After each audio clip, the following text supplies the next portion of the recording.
All right, we had a successful trip for everything except meat. We got to test out our gear. We got to spend a lot of time together. We got to get out, get some exercise. We got to see the beauty that Alaska has to offer. We got to, we got to hike around and we got to see some really beautiful sunrises and sunsets and trails out here. I really, really like this spot. I like this spot a lot.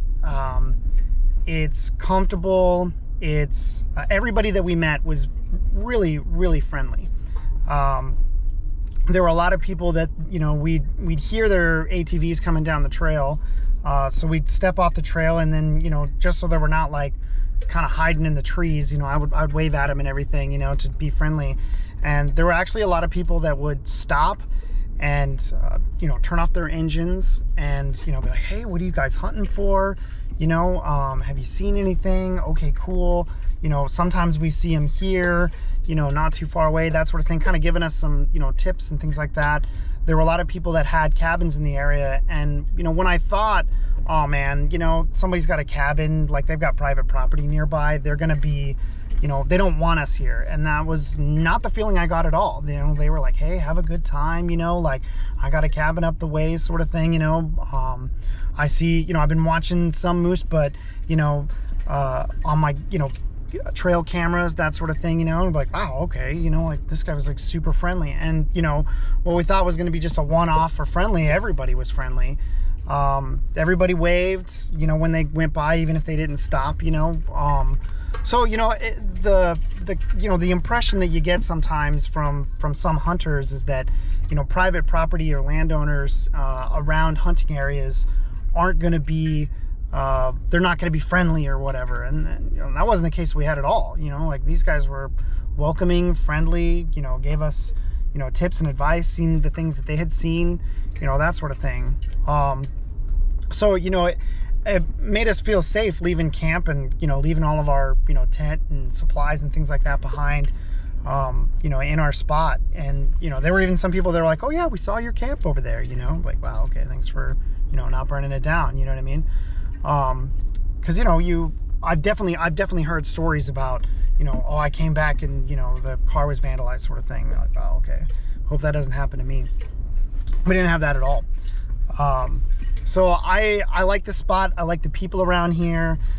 Even though we didn't get a moose, like we literally had like a day and a half to be able to hunt. So that's actually really good, you know.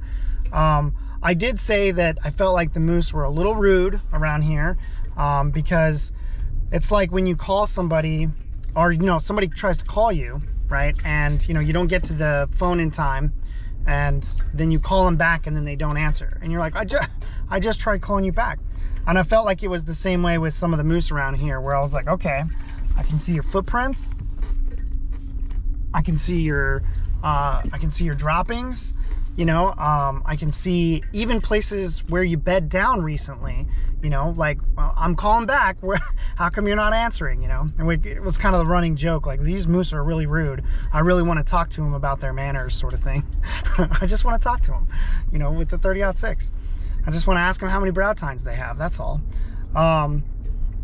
You know, so it was kind of a running joke, but it's these smaller trips like this that you do before the big trips that can really make a big difference.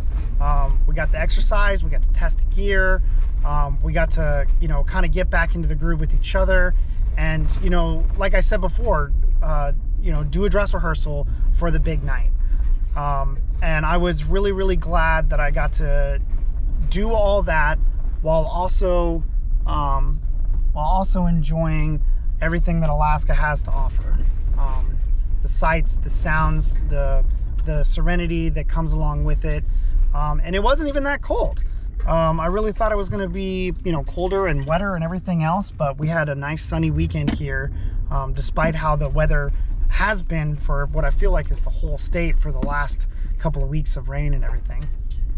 So if you've been wishing me luck while you're watching these, thank you. I really appreciate it. I felt the luck in that we didn't get too tired, we didn't get too cold, we didn't get too wet. and we got to get out and do all this and be safe at the same time. So thank you for all the luck. I definitely felt it. And the next trip I'm going to take is actually going to be about a week from now. We're going to go up on the 40-mile fall hunt. Now, this is it's called the 40 mile because there's a town over in Canada called 40 Mile, and we kind of share the herd with Canada. Part of the herd goes and winters in Canada, and we're going to be right on the Canadian border, hunting and everything. So stand by, get ready, tune in, and be ready for those videos. I'm going to be going out there in about a week, for about a week. So it should be a nice long trip. I'm really excited. It's going to be a bigger group this time. There's going to be 4 of us if everybody goes. So be ready for those. I know I'm excited, and I'm hoping that everybody is as excited as I am to watch what we got. All right, I'll see you. Thanks.